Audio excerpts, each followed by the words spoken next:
연말이 되고 또 연시가 되면 사람들의 마음이 여러 가지로 들뜨기도 하고 또 분주하기도 하고 그렇습니다. 아쉬워서 그러기도 하겠죠. 또 어떤 기대감이 있어서 그러기도 할 것입니다.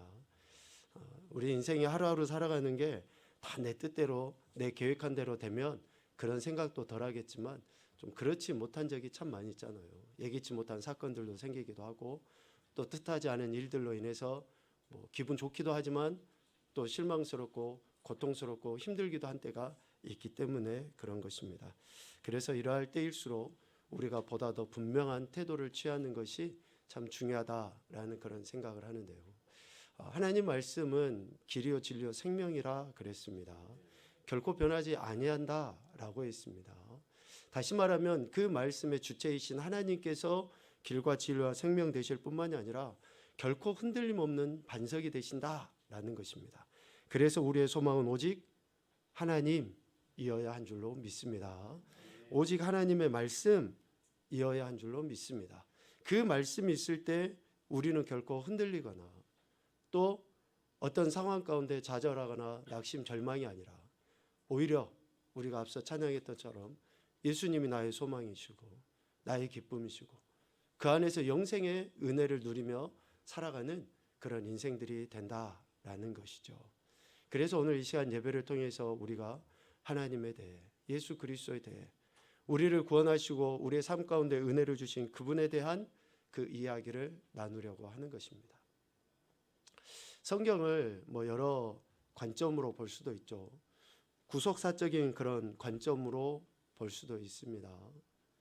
또 성경을 어떤 통치적인 개념으로 이렇게 우리가 볼 수도 있어요.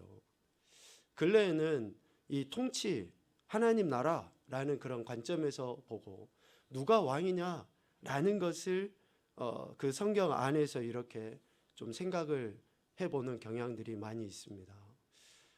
그래서 누가 왕이냐라는 그런 관점에서 성경을 볼 때에 하나님의 왕되심과 그 하나님의 왕되심을 거부하는 우리 인간들의 그러한 싸움이 성경의 그러한 주된 내용이 아닌가라는 생각을 해보게 되죠. 이런 관점으로 볼 때 창세기 3장 5절 말씀은 매우 중요합니다. 우리 인간이 죄를 범한 것에 대한 그 시작점의 이야기가 나오는데요. 이 말씀을 통해서 누가 왕이냐라는 것에 대한 분명한 그러한 기준을 우리가 세워갈 수 있습니다. 이 말씀을 한번 같이 보죠. 시작. 너희가 그것을 먹는 날에는 너희 눈이 밝아져 하나님과 같이 되어 선악을 알 줄 하나님이 아심이라. 아멘. 하나님께서 선악을 알게 하는 나무의 열매를 먹지 말라라고 말씀하셨는데 하나님 지으신 피조물 중에 가장 강교한 뱀이 이러한 유혹으로 이야기를 하는 거죠. 그것을 먹는 날에는 눈이 밝아지게 되고 하나님과 같이 될 것이다 라고 이야기합니다. 뱀이 유혹을 하면서 했던 그 말의 핵심을 두 가지로 이야기하면 이겁니다. 첫째는 눈이 밝아지게 된다라는 거예요. 눈이 밝아지게 된다. 선악을 아는, 선악을 분별하는 능력을 갖게 된다라는 것이죠. 다시 말하면 선악에 대한 판단자가 된다라는 것을 이야기해요. 선악을 판단하는 분은 오직 하나님 한 분이신데 뱀의 유혹 가운데 선악을 알게 하는 나무의 열매를 먹으면 너희들도 선악을 알게 되는, 선악을 판단하는 심판자가 된다라고 그렇게 유혹을 합니다. 그러나 전도서 12장 14절 전도서의 말씀을 통해서 보면 하나님은 모든 행위와 모든 은밀한 일을 선악간에 심판하시리라 라고 말씀합니다. 그러니까 선악을 분별하고 판단하고 하시는 분은 오직 하나님 한 분이시다라는 것을 지혜자는 우리에게 이야기해 주고 있는 것이죠. 하나님을 경외하는 그 인생, 하나님을 제대로 알아가는 그 인생은 선악의 판단자가 오직 하나님 한 분이시다라는 것을 분명하게 알게 되죠. 그러나 뱀은 우리가 그렇게 선악을 판단할 수 있는 존재가 될 것이다 라고 유혹을 합니다. 또 한 가지는 중요한 이야기죠. 뱀의 유혹으로 인해서 뱀이 우리에게 했던 이야기가 뭡니까? 하나님과 같이 된다라는 거예요. 하나님과 같이. 그것을 먹는 날에는 어떻게 됩니까?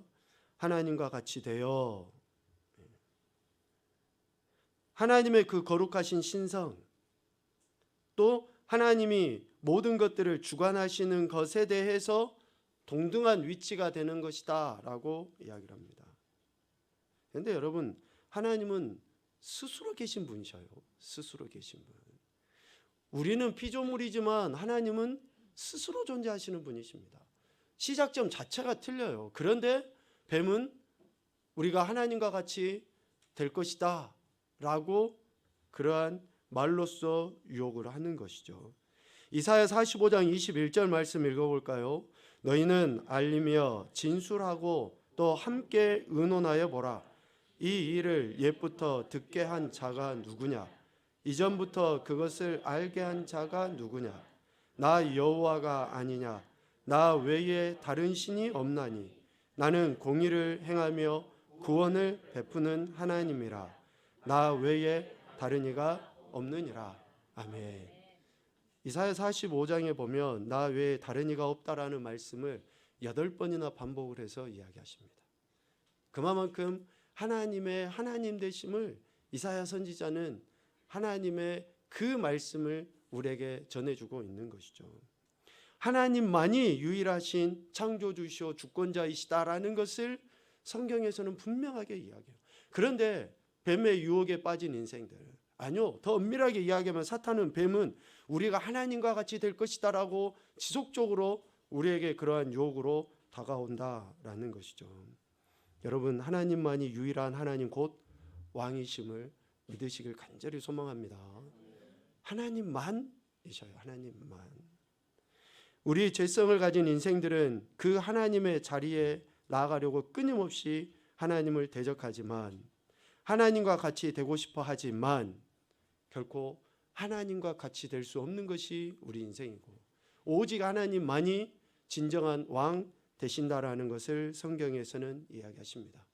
이것을 분명하게 우리에게 나타내 보이시기 위해서, 가시적으로 우리에게 보여주시기 위해서 하나님이 택하신 방법이 뭡니까? 자신이 육신의 몸을 입고 이 땅에 오신 사건이에요.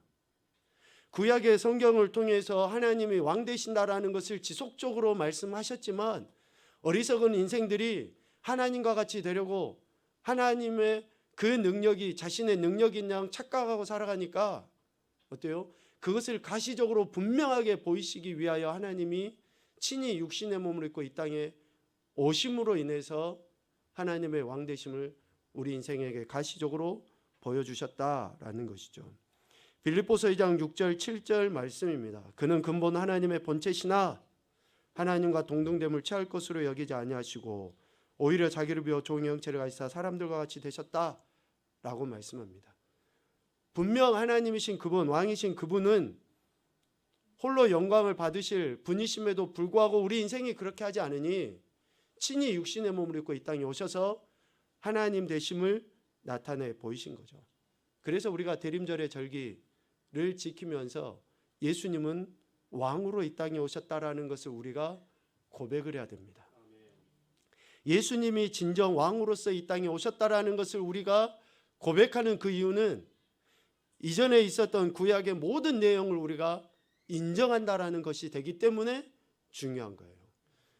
구약의 역사를 통해서 하나님이 왕 되신다라는 것을 말씀하셨음에도 불구하고 우리 인간들이 그것을 믿지 않고 신뢰하지 않으니 친히 육신의 몸을 입고 이 땅에 오심으로 왕 되심을 드러내 보이셨기 때문에 우리가 예수님이 나의 왕으로 오셨다라고 고백하는 것은 구약의 역사를 우리가 인정하는 것이 된다라는 것이죠. 그래서 다시금 우리가 이런 절기를 지키면서 예수님이 하나님이시고 예수님이 나의 왕이십니다라는 그 고백을 할 수 있어야 한다라는 것이죠.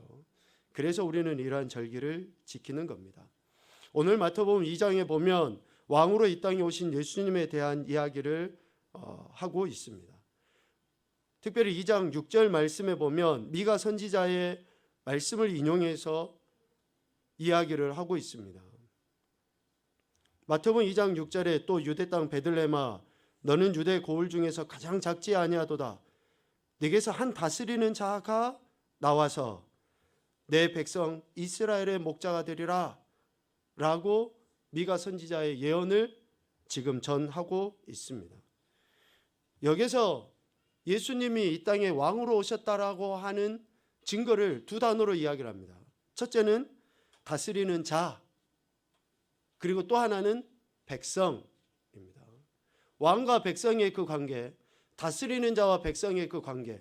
그래서 다스리는 자는 왕이시고 백성은 그의 통치 가운데 있는 이스라엘, 그리고 오늘 우리를 이야기를 하는 것이죠.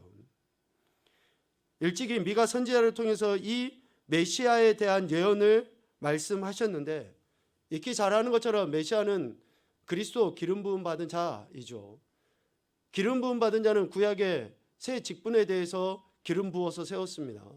제사장, 선지자, 그리고 누구죠? 왕은 기름 부어 세웠어요.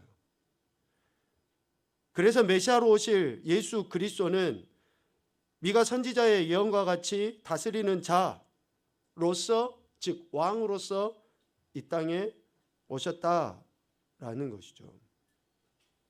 미가 5장 2절 말씀을 우리 한번 보도록 하겠습니다. 시작. 베들레헴 에브라다야, 너는 유다 족속 중에 작을지라도 이스라엘을 다스릴 자가 내게서 내게로 나올 것이라. 그의 근본은 상고의 영원에 있느니라. 아멘. 자, 다스릴 자로 이 땅에 오시는데 그의 근본이 어디라고 이야기합니까? 상고의 영원에 라고 이야기해요. 그러니까 다시 이야기하면 태초에 처음부터 그분은 왕이셨고 그분은 처음부터 다스리는 자로 존재하신 분이라는 것을 이야기해요.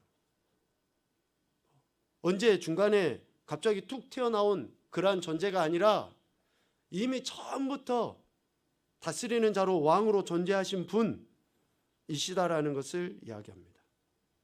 실질적으로 예수님은 처음부터 계신 분이시죠. 요한복음 1장 1절부터 3절까지 말씀해 보면 태초에 말씀이 계시니라 하면서 어떻게 합니까? 이 말씀이 곧 하나님이시고 하나님과 함께 계셨다라고 이야기합니다. 그래서 메시아이신 그분, 즉 왕이신 그분은 처음부터 모든 것을 다스리시고 통치하시는 분으로서 존재하셨다라는 것을 요한 장로를 통해서 우리에게 증거하는 거예요. 그러니까 오늘 우리가 예수님을 믿는다라고 할 때 그 믿음은 나는 10년 전부터 믿고 나는 뭐 언제부터 믿었을는지 모르지만 그 믿음의 주이신 예수님은 언제부터 계셨습니까? 처음부터 계셨어요. 그래서 우리는 그분과 전혀 다른 존재예요. 사탄의 유혹처럼 하나님과 같이 있을 수가 없는 거예요. 우리는 그분은 처음부터 계셨고 우리는 유한하기 그지없는 존재 아닙니까? 한번 태어났지만 죽는 것이 정해진 존재고, 그러한 존재인 우리가 어떻게 하나님과 같이 될 수 있냐고요. 예수님도 친히 증언하십니다. 요한복음 10장 30절에 나와 아버지는 하나라. 예수님이 직접 자신의 입으로 말씀하시는 거죠. 하나님 아버지와 자신은 하나로 영원부터 있었다, 처음부터 존재했다라는 것을 이야기합니다. 그래서 성경에서 이렇게 증언하듯이 메시아이신 예수님은 하나님이시고 다스릴 자 곧 왕으로서 이 땅에 오신 분이라는 것을 분명하게 이야기합니다. 그래서 우리는 왕이신 예수님만이 유일한 주권자이시고 만왕의 왕이시고 만주의 주가 되신다라는 것을 날마다 입술로 고백하고 선포해야 할 줄로 압니다. 디모데전서 6장 15절 말씀에 예수님이 어떤 분이신가에 대해서 바울의 입을 통해서 분명하게 이야기합니다. 같이 보겠습니다. 기약이 이르면 하나님이 그의 나타나심을 보이시리니 하나님은 복되시고 유일하신 주권자이시며 만왕의 왕이시며 만주의 주시오. 아멘. 그래서 예수님이 만왕의 왕이시고 만주의 주가 되시고 하나님이시며 하나님이 정하신 그때에 육신의 몸을 입고 이 땅에 오셨다라는 것을 우리는 믿음으로 고백하며 지금 이 시간 하나님 앞에 나가는 것이죠. 그런데 안타까운 것은 뭡니까? 아직도 누가 왕이냐, 그 싸움이 계속되고 있다라는 것이 안타까운 것이죠. 이미 예수님이 육신의 몸을 입고 이 땅에 오셔서 그렇게 자신의 왕되심을 선포하셨고 그 사역을 감당하셨음에도 불구하고 아직까지 누가 왕이냐의 싸움이 끝나지 않았다. 우리 안에도 그런 모습이 있죠. 예수님을 믿으면서도 내가 주인 돼서 하나님 말씀보다는 내 뜻이 앞서기도 하고 구약 이스라엘 백성들 같이 자기 소견에 오른 대로 그렇게 살아가려고 하는 그런 안타까운 모습들이 여전히 우리 안에도 도사리고 있다라는 것입니다. 다시금 우리가 예수님만이 왕이심을 분명하게 고백하고 그 발 앞에 무릎을 꿇어서 정말 하나님께서 구원해 주신 그 은혜를 온전히 고백하는 저와 여러분이 되었으면 좋겠습니다. 이처럼 예수님은 왕으로 이 땅에 오셨죠. 그런데 예수님의 왕되심에 대한 우리 인간들의 반응이 전혀 상반되게 나타나는 것을 오늘 마태복음 2장에 보면 알 수 있어요. 전혀 상반되게 나타납니다. 첫째 모습은 왕이신 예수님께 경배하려 하는 인생들이 있죠. 2절에 보니까 유대인의 왕으로 나시니가 어디 계시냐, 우리가 동방에서 그의 별을 보고 그에게 경배하러 왔다라고 이야기합니다. 왕으로 이 땅에 오신 예수님께 경배하려 하는 자들이 있었다라는 것이죠. 그래서 그들이 아기 예수를 찾아서 만나고 어떻게 합니까?